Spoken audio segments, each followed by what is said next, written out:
The snow came early that year, creeping in through the gullies and slinking down the hillsides like a patient predator. By December's end, the Bitterroot Range had vanished beneath a thick white quilt, and the world turned quiet with cold. The sky hung low and gray as a forgotten grave, and each morning the light took longer to arrive. Caleb Maddox had long since stopped counting the days. Out here, time didn't pass so much as it settled. He lived alone in a small cabin tucked at the end of a disused trapping trail west of Fort Owen, where the only sounds were the crackle of pine logs and the groan of ice shifting in the creek. He built the place with his own hands after the war, when the noise in his head made towns unbearable and kindness felt like a trick.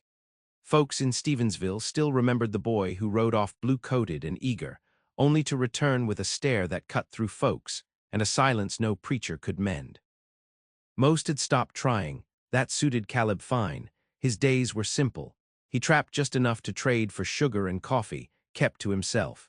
His only companion was an old hound named Flint, more bone than bark, who curled close to the stove and growled at his dreams. Together they endured the silence, each man and beast alike wearing his solitude like a second skin. That morning, the wind carried the scent of something off. Caleb noticed it as he split kindling out back, an oily bitterness beneath the clean bite of snow. He paused, axe midair, his breath fogging.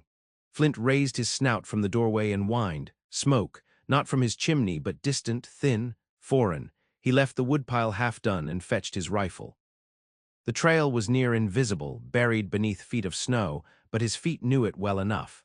He moved slowly, each step deliberate, testing the crust before trusting it. The wind kept toying with him, tugging his coat and whispering nonsense, but the smoke remained, a gray smear against the horizon, somewhere past the ridge near Flat Tail Creek. It was half a day's hike, maybe more in this weather. Caleb cursed softly under his breath, glancing back toward the cabin where Flint still watched, his cloudy eyes waiting for a signal.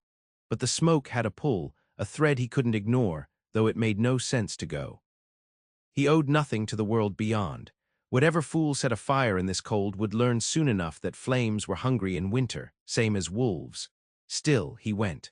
By mid-afternoon, the clouds had thickened and the snow began again, fat, wet flakes falling like regret. The trees narrowed, thick with hoarfrost, and silence clung to every limb. Caleb's breath rasped loud in his ears. The smoke grew stronger, darker, until he caught the sharp stink of burning canvas and wet wood. Then came something worse, the scent of scorched hair. He found the wagon in a gulch, tipped on its side, wheels tangled in brush. A broken axle. The fire had mostly eaten the back end, leaving little more than char and ruin. Nearby, a mule lay dead in its traces, steam still curling from its open mouth. Caleb crouched low, rifle ready, scanning the treeline. That's when he heard it. Faint, nearly buried beneath wind and snow. A cough. He moved fast then, stumbling through drift and ash toward the wagon's front. The canvas there hadn't caught completely. Underneath, he found a figure half buried in snow and soot, a woman, barely conscious, her coat scorched along one sleeve. Her hand clutched something close beneath her, and when she stirred, she let out a sound like glass breaking. Caleb dropped to his knees, brushing snow from her face. Young, maybe mid-20s, not local. Her skin was pale with cold and smoke, her lashes stiff with frost. When her eyes flicked open, they found his and held there. "Please," she whispered, and it wasn't a cry for help. It was something else, an astonishment, a question. Then she went limp. Caleb didn't think. He wrapped her in his coat, hoisted her over his shoulder, and started back the way he came. It would be night soon. The trail was worse on the return. She shivered violently against him, and he could feel how thin she'd grown beneath the bulk of her clothes. Not just cold, but starved. Worn down. At one point she woke long enough to murmur, "Don't leave me," and he surprised himself by answering aloud. "I won't." He'd left behind the world to be alone. But tonight, in the dead of winter, with darkness closing in and a stranger's life in his arms, something in Caleb Maddox turned. A hinge shifted, a door cracked open, and he walked faster. The cold had grown cruel by the time Caleb reached the cabin. Stars glittered like needles in a black sky, and the wind had found its teeth. Flint whined as they approached, then barked once, low and sharp. Caleb kicked the door open with his heel, carried the woman inside, and set her down before the stove, where the coals still glowed dim beneath a crust of ash. He stoked the fire fast, fed it split pine until it roared, casting orange light across the room. The woman lay curled, unmoving, her breath shallow and quick. He stripped off her scorched coat, found a scorched linen shirt beneath, torn at the elbow. Her skin there was blistered, red and angry. He fetched a basin of snow and melted it over the fire, then cleaned the burn as gently as he could, wincing at her faint flinches. She didn't speak again that night. He wrapped her in wool blankets, tucked one of his shirts around her neck, and sat nearby, half watching, half listening to the hiss of pine sap on the flames. At dawn she stirred. Her eyes flicked open slowly, uncertain. They settled on him with a kind of wary focus, as if trying to remember something she'd dreamt. "You're real," she whispered. Her voice was hoarse, dry as old parchment. Caleb nodded once. "You remember what happened." Her brow furrowed. "The wagon, fire, my brother." She trailed off, and the words seemed to collapse under their own weight. Her face pinched with pain, not from the burn, but from something deeper. Grief unspoken, raw and new. "I didn't see anyone else," Caleb said, quiet. She turned her face to the wall. He let her be. For 2 days she didn't ask his name, and he didn't offer it. She ate what little she could, a thin stew, mostly root vegetables and salt pork, and slept often, curling into the warmth like a creature that hadn't known safety in weeks. When she could sit up without trembling, she finally asked, "Why'd you come?" Caleb didn't look up from whittling the end of a snare. Saw smoke, smelled fire. "You didn't have to." "No," he agreed, "I didn't." That was all he said. Her name was Eliza. She'd come west with her younger brother, Daniel, looking for a claim outside of Missoula. Their mother had died in Kansas, fever or cholera, she didn't say which, and their father had drunk himself to death not long after. Daniel wanted land. Eliza wanted quiet. Both had dreams bigger than their wagon could carry. "We broke an axle crossing the creek," she said one night. "Daniel went to get help. I stayed with the wagon, must have fallen asleep near the stove. When I woke..." She rubbed the sleeve of the shirt he'd lent her, then dropped her hand. "I think he's dead," she said. No tears, just a quiet certainty. Caleb nodded, not to confirm it, but to honor the weight of her knowing. Outside, the wind howled. Snow battered the shutters like fists. Inside, the fire burned low and steady. Flint had taken to lying near Eliza now, resting his grizzled muzzle against her knee. She let him. One morning, Caleb found her trying to carry in firewood. She'd bundled herself in every layer she could find, including one of his old hats, and was dragging a half-log through the door like it weighed more than her.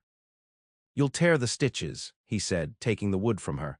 "I need to move. I can't just lie there like some invalid." "You're healing." "Maybe, but I need to be useful." He didn't argue.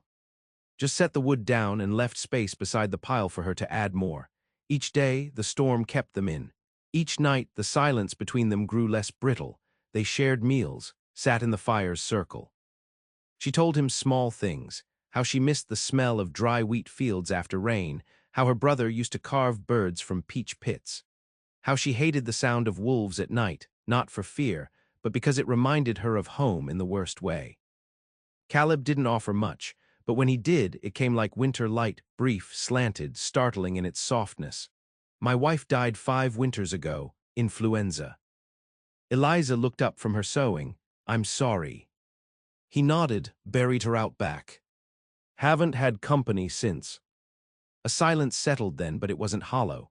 It felt earned, shared. Time moved strangely in the cabin. Days blurred. Eliza grew stronger. Her voice returned, full of dry humor and careful observation.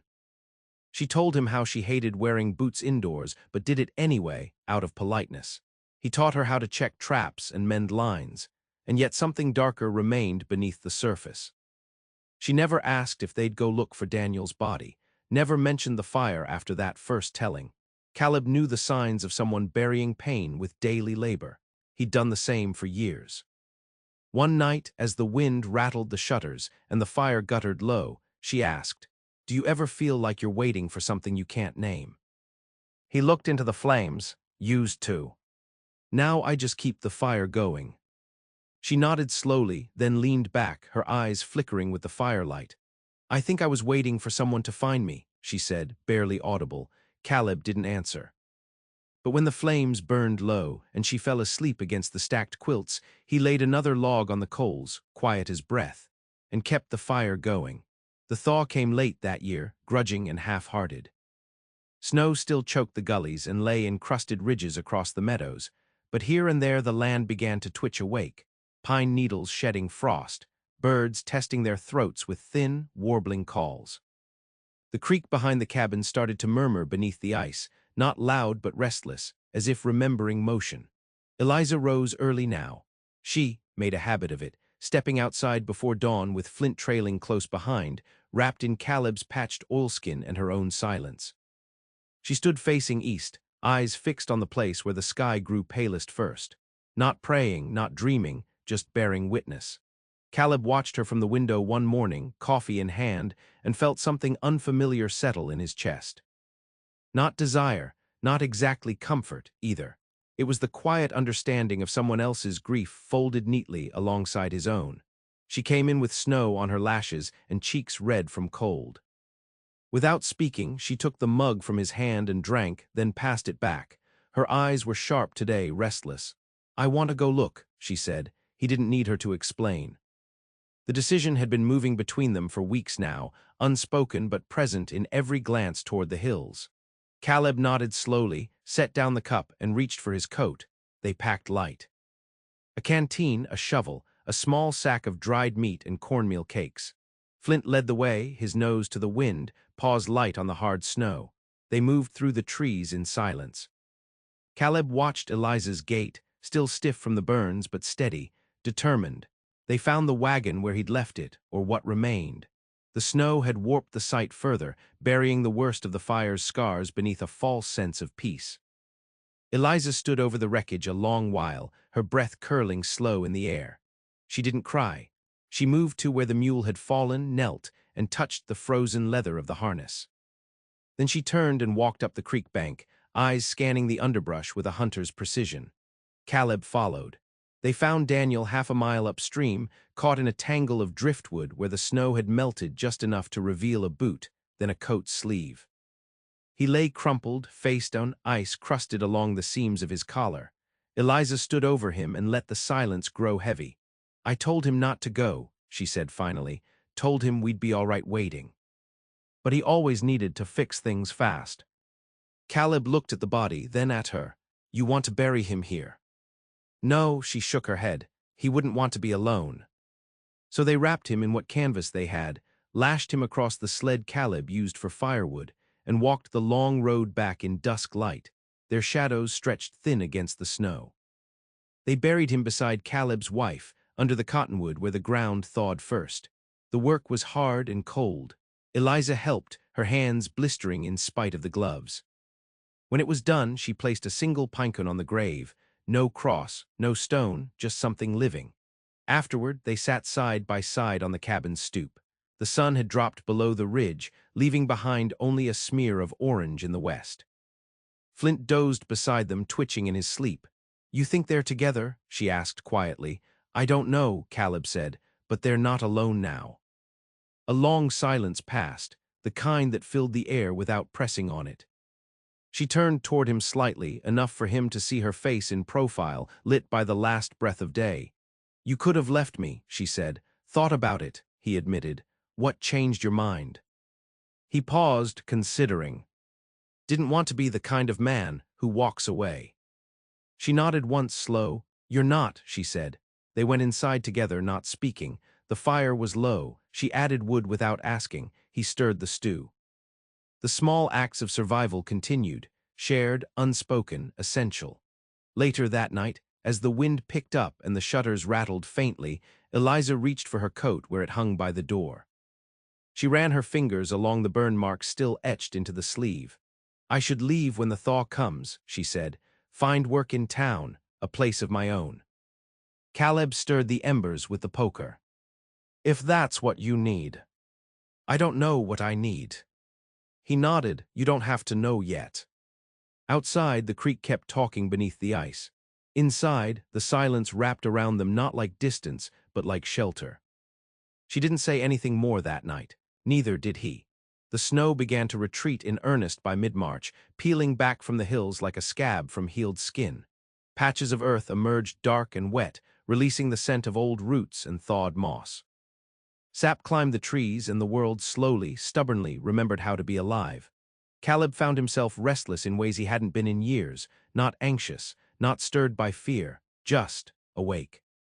He'd gotten used to the rhythm of Eliza's presence, the way she filled the room without crowding it, how her footsteps sounded different than his across the floorboards, how she hummed under her breath when she mended things, always the same 3 notes. Sometimes she laughed in her sleep, soft and startled, as if surprised by joy. One morning she came back from the trapline with a hair in hand and a line of sweat on her brow. He was carving a new snare near the stove. She dropped the kill on the table, stripped off her gloves, and turned to him with something unreadable in her face. "I want to stay." The words hung in the air, solid and certain. He met her eyes. "Here. For a while. Not forever." Her voice was steady, but her hands fidgeted, curling the edge of her scarf between her fingers. I'm not ready to be alone again." He nodded. "You don't owe me an explanation." "I'm not giving you one. I'm asking if that's all right." Caleb stood slowly, walked to the cupboard, and pulled down a second mug. He poured coffee, handed it to her, then filled his own.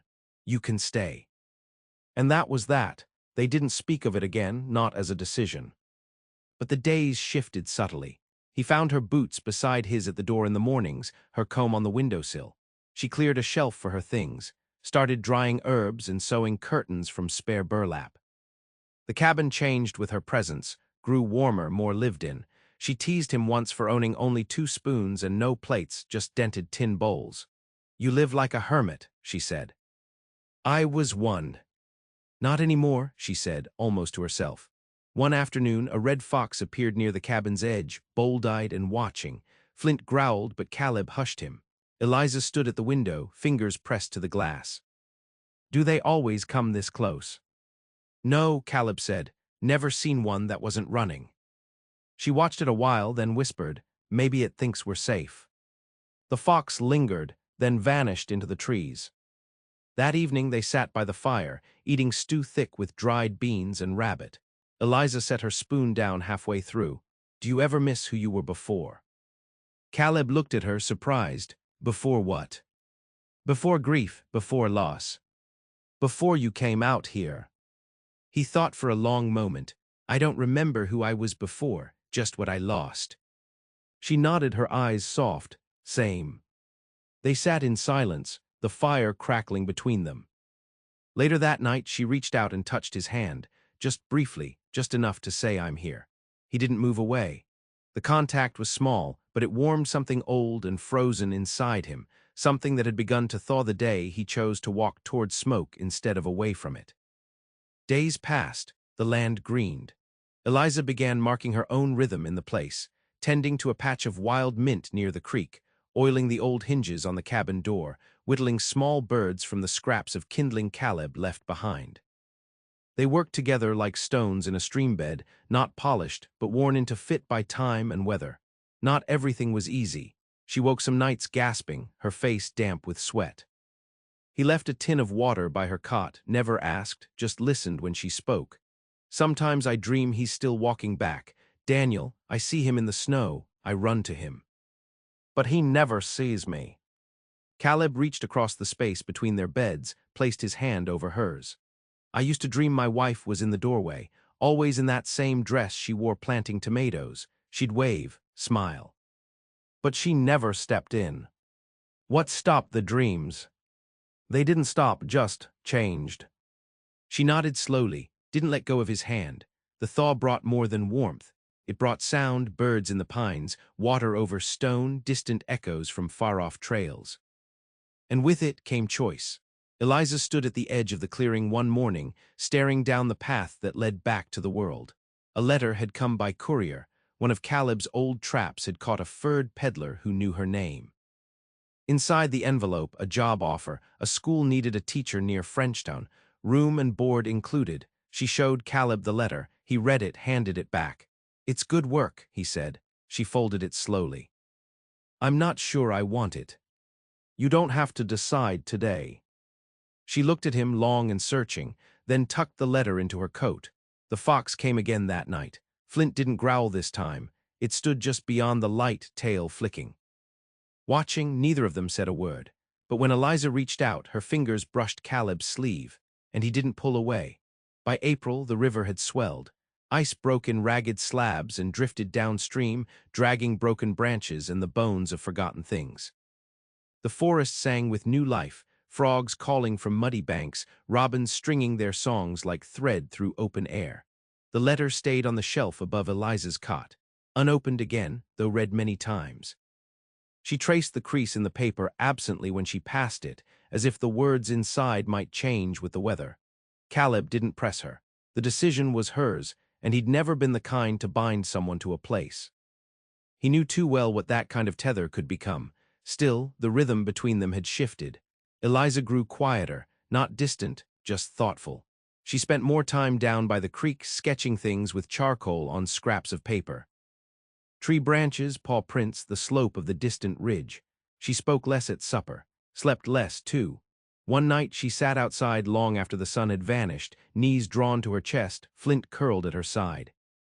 Caleb joined her without a word. They watched the stars scatter themselves across the sky like ashes from an old fire. "I keep thinking about him," she said softly. "Daniel, about how much he wanted me to have something of my own, a school. A town, a place to put roots." Caleb glanced at her. "Sounds like you already have." She shook her head. "This isn't mine, it's yours." "Maybe, but it's not just mine anymore."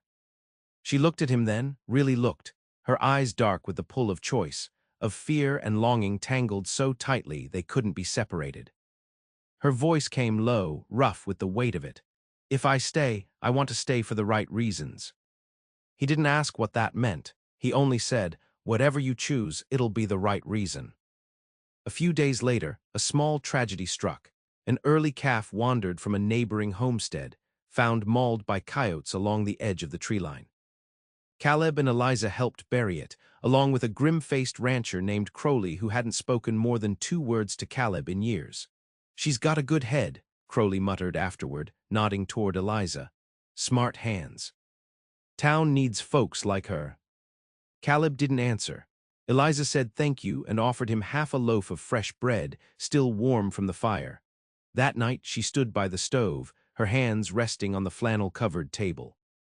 "What if I leave and regret it?" "What if you stay and regret it?" Caleb replied gently. "I don't think I would." "But you're still not sure." "No," she whispered, "not about the job, just about what staying means." He stepped closer, not touching her yet, but near enough she could feel the heat of him. "It doesn't have to mean anything you're not ready for." She turned then slowly, looked up at him. "I think it already does." The fire crackled behind them. Outside, the wind rustled the trees with a hush like breath. She reached up, fingers grazing his jaw, not with urgency, but with reverence, as if learning the shape of something sacred. He didn't move, didn't speak, only held her gaze with a patience that came from years of waiting without knowing he'd been waiting at all. Then she kissed him. It wasn't a declaration. It wasn't even a promise. It was a moment, honest, necessary, and quiet as snow falling through moonlight. Afterward, she leaned her forehead against his. "I've never felt safe like this before." Caleb closed his eyes. "Neither have I." They didn't speak of it the next morning, but something had shifted between them in a way that didn't need explaining. They moved through the day as they always had, splitting wood, checking traps, boiling water for washing. But their silences felt fuller now, the space between them charged not with question, but with understanding. That night Eliza took down the letter, opened it one last time by the fire, and read it silently. Then she fed it, piece by piece, into the flames. When she turned to Caleb, there was no uncertainty left in her eyes. "I want to build a garden," she said. "Maybe a fence, too, keep the rabbits out."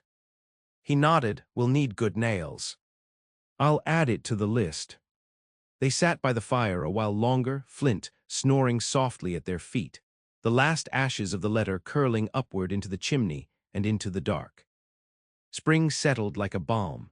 It didn't arrive all at once, but in slow increments, First the wildflowers dotting the bluff above the creek, then the steady hum of bees, the wet squelch of thawed earth beneath boots. The cabin no longer smelled of wood smoke alone, but of rosemary and yeast, of freshly turned soil and river mud tracked in by Flint's wandering paws.